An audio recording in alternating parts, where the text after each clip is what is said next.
Ready for your birthday trip?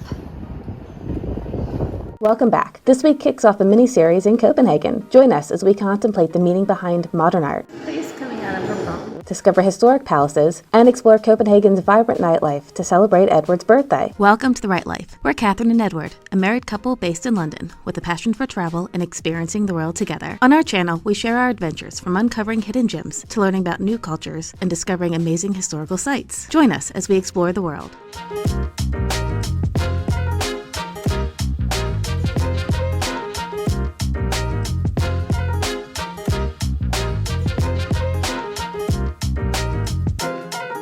But first, we have to get there. Having fun yet? I'm sweating like a Grand National, you know. Yes. Do you feel older? No. Do you? Do I look older? Yes. You look younger, of all the strange things. I'm breaking out in spots and everything. You're 15 again. I'm a teenager again.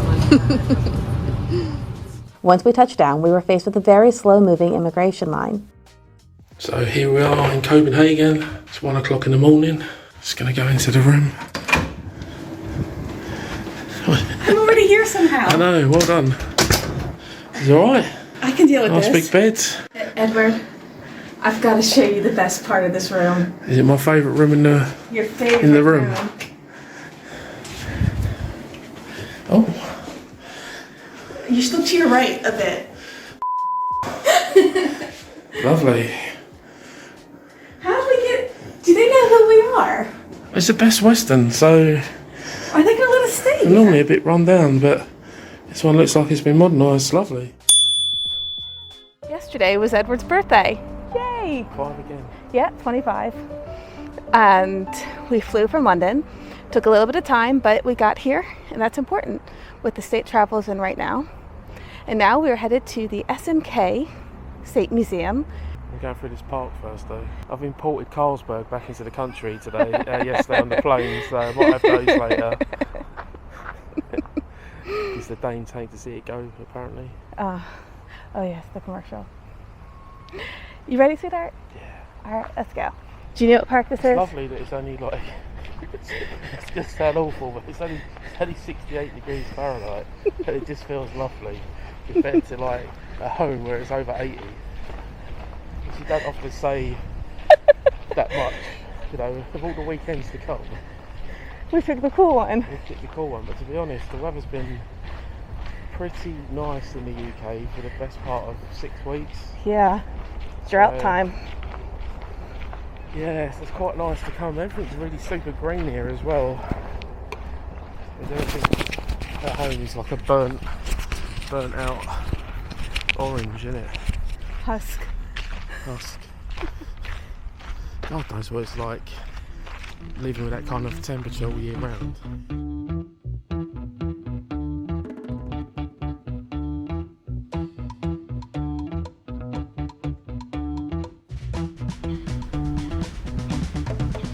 Isn't he pretty? Nothing to say? Oh.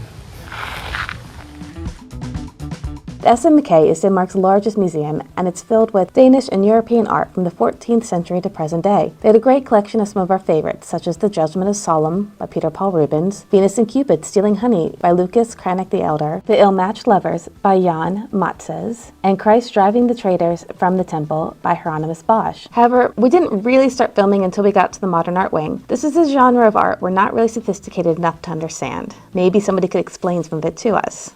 So we're in the modern art section of the museum. So you got the obligatory TV set with fire on the screen. And someone's rummaged around a skip, put a load of chairs out. So, you know, that's probably worth about 100 grand. The world's largest Jubilee clip. I think Catherine likes this one. I think it's something to do with space aliens teaching pigeons how to... We're learning about Stockholm, clearly. Okay. I think my dad would have appreciated this one we're about to see around the corner. The obligatory pile of bricks on the floor. Oh yeah, and who can forget that work of art, a blow-up chair with a big man made out of wood sitting in it. And I mean, that is actually something, isn't it? What do you think, sweetheart? Do you get it? Computer says no. She's face coming out of her phone. Well, that's what I'm saying. It's just... That's my personal favourite there. Some canvases painted blue with a bit of yellow thrown in. Such a Philistine. We've just come out of the SMK Museum, which is meant to be the best art museum here. And I think it was a pretty solid collection. We didn't actually go and see all of it because, I don't know, why didn't we go and see all of it? I was in there for 2 hours and I'd like to see the money shots, you know. So my favorites were, as always, there was the Titian, although it was actually a bit of a boring Titian. And there was some Tiepolo's and Lippy, which was really cool, although Edward just went, oh, church art, and walked away from the Lippy. I did like that I'm getting better and better with Greek mythology, so I'm able to just be like, oh, that's so-and-so from across the room, which is so much fun. And there was a really lovely collection of Matisse, which is meant to be the largest collection outside of France. I really like Matisse, so it's fantastic. And now we're headed to a palace, because Edward loves a palace. This one's meant to have something super special that Edward should really, really like, though. Before we get to the palace, though, we've got to walk through something called Konig's Park, which is just another landscaped, beautiful park in the middle of Copenhagen. So on Friday afternoon, everyone was sort of chilling. Should be in work. What are they doing here?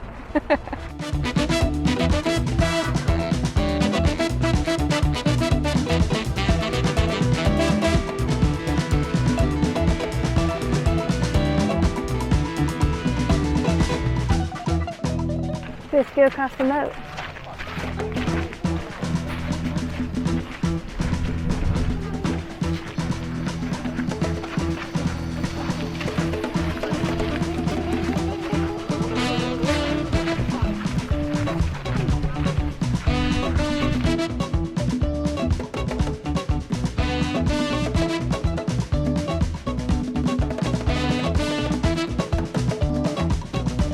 Right, so that's where we walked past earlier, and we couldn't get in, so we had to walk all the way round, all the way over to that street, all the way past there, and come in here, which is okay because we stopped off at a supermarket to get some cheap water. But yeah, we're finally in, and there's the castle in all its glory. Rosenborg. So, what's it called? Rosenborg Castle. No idea what's in it. I'm sure Catherine's done extensive research on it. I have not. So, you know, I'm sure I'll enjoy it. But yeah. It was a really detailed map. Before we entered the castle, we were treated to a changing of the guard ceremony.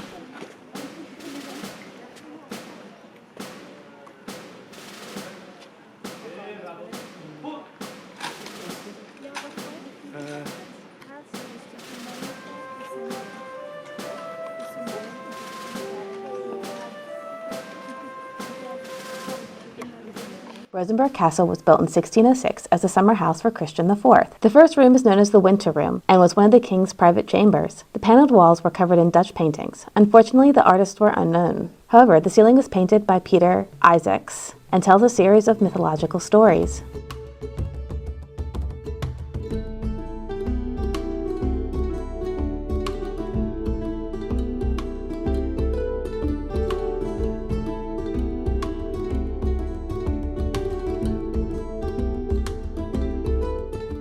Gloomy in there, isn't it? It's gloomy. It needs a good It's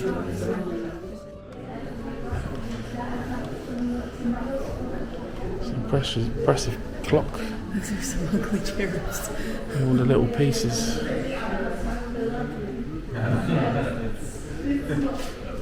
think the bird crows. I like all the art. The art's really cool.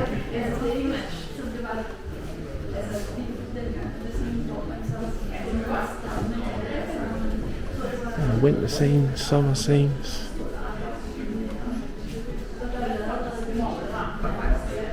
Castle in winter. Oh, here's your room.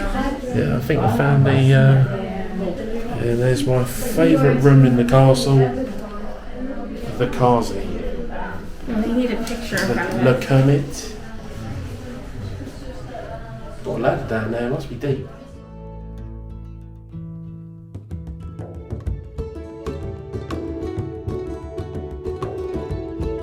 This aptly named darkroom held wax figures of the royal family.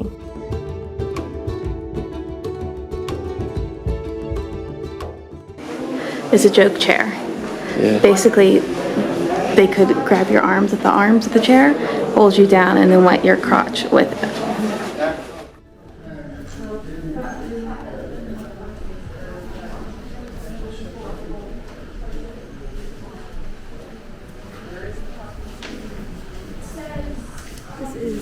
Come to view the tapestries.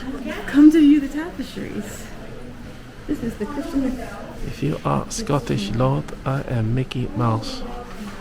Holy crap, I love this. All the musicians. Yeah.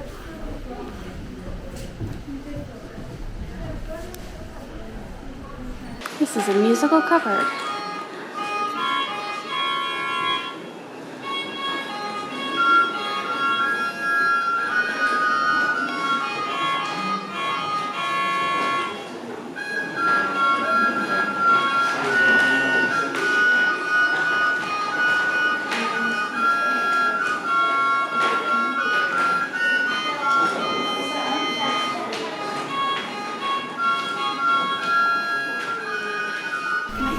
To my favorite Russian hero, Peter the Great. Oh, right. This is quite funny because this wax figure is the Crown Prince, Christian VII's son, and part of his upbringing, he had to play with a commoner.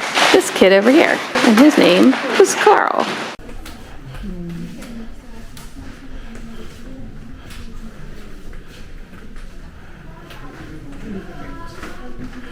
He must have had so much money, this bloke.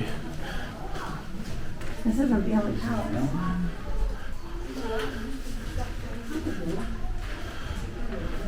This is pretty cool because this Chinese lacquer design in the back, this is some of the oldest in the world in existence.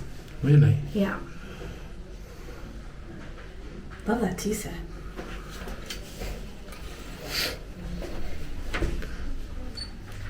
It's on the ceiling as well, isn't it? Yeah, it's amazing.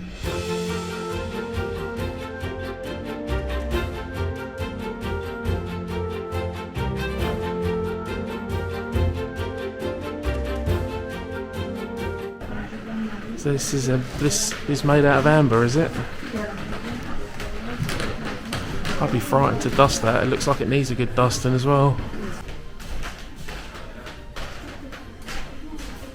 What's this room, love? This is Frederick VII's room, and it was meant to be very homely and comfortable, and actually this is where he signed the Democratic Constitution in 1849, and according to this, the pen is over here.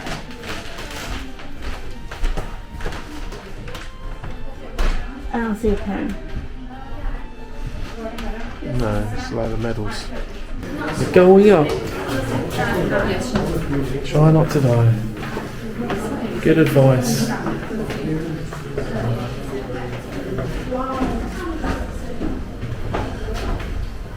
This camera keeps on moving. It's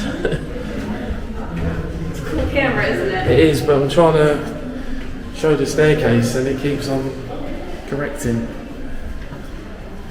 It goes up and up and up. Oh my god. I bet a few balls have been held in here. Boom boom. More frescoes on the ceiling. This is the Great Hall.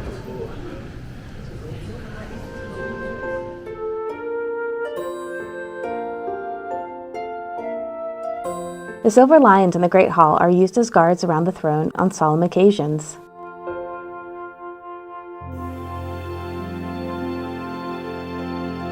We then headed down to the basement to see more of the royal collection and the crown jewels. That's what I'm talking about. Wine. Here we have an impressive collection of wine by anyone's standard. I think they're all empty. What a shame. These are like the toys you had. Yeah, I think this guy's into World of Warcraft. These Colt revolvers were a gift to Frederick VII by an envoy sent from the recently elected Abraham Lincoln. It's all hand carved out of ivory.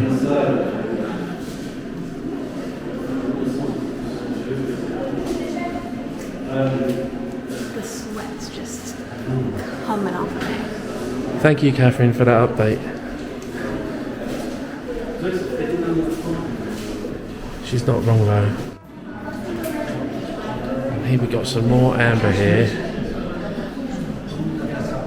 Some busts of people, some little perfume bottles. All made out of amber. And then this particular impressive mirror with a crown on the top. And there's a chandelier in front of it. That's not a cup of a carpenter. Another darkened room full of swords, all encrusted with jewels. This one's got a heart on it. It's a bit of a Romeo, whoever had that sword. Talk about elephant arms. Or elephant head. We have more ivory and amber cups and chalices, and it's Hercules. Can't remember who's killing there, but he's killing someone. Apparently ivory turning was something that wealthy had as a hobby.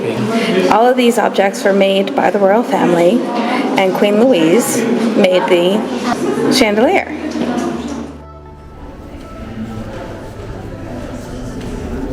Into the Treasury. How exciting.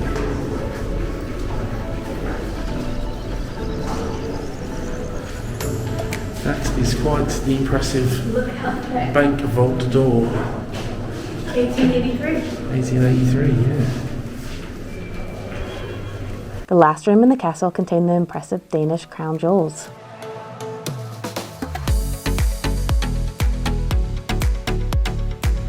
One day of travel and he's already napping.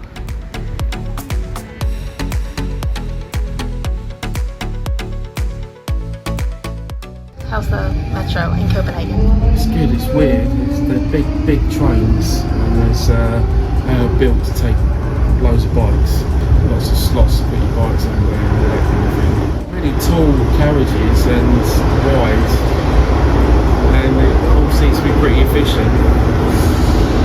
Most of the time I'm just taking a guess whether we're going in the right direction or not, but what do you think of it? Yeah, they're super big, aren't they? Like ginormous, way bigger than a tube train. I think they're 1.5 times the width of trains back home. Like, this would be nice to commute on. This would be nice to commute in. We're just heading back to the hotel. I think we're in the middle of the red light district. Handy kebab shop there when you've had a few beers. Nice looking sort of pasta bar type restaurant. And then, yeah, voted the best strip club in Copenhagen.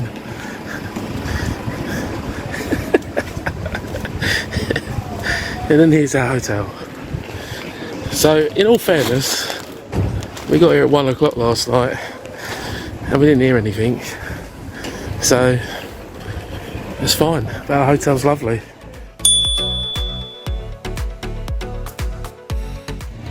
What do you think of Copenhagen nightlife then? This is fun.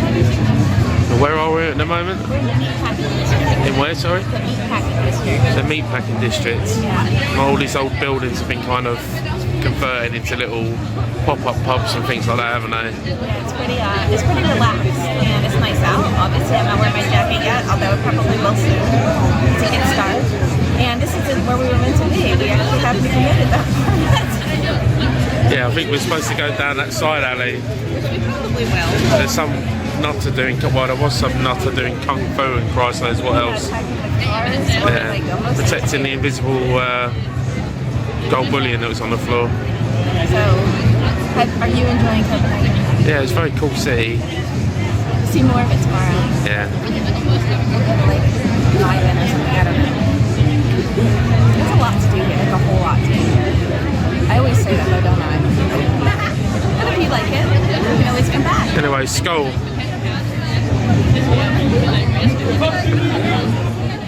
Shortly after, I spilled that beer all over myself. Fortunately, it was getting dark, so I hope nobody noticed.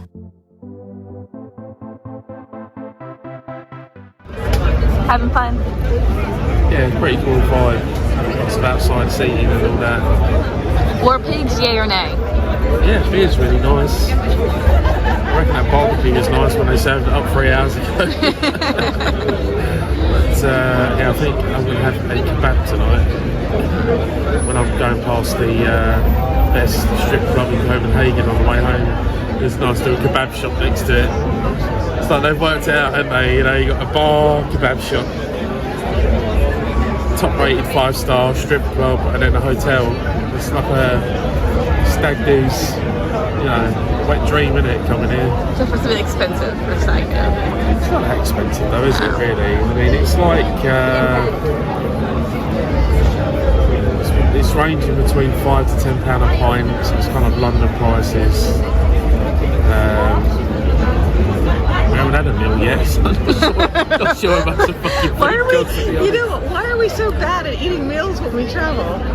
I don't know, we had like a big breakfast this morning and then we spent like 6-7 hours walking around and then We're so hot. I was really sort of hungry, so just went to the supermarket and then kind of got a sandwich and a salad and a few bits and pieces and then basically not really hungry, but of course it's 10 o'clock now, so my inner pisshead is coming out and saying, oh yeah, a nice doner kebab will go down in about an hour's time. I've just had a couple of more pints, you know, a nice sweaty doner kebab. After grabbing a kebab, we headed back to the hotel.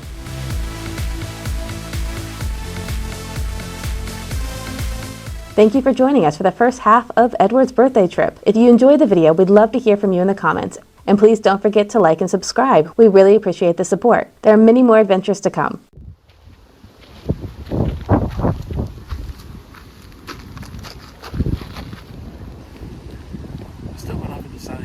Well, I didn't realise that all of the junk that's on our construction site was actually a work of art.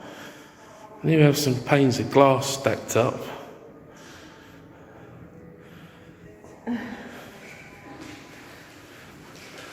What's this over here? I've got some ballast on the floor.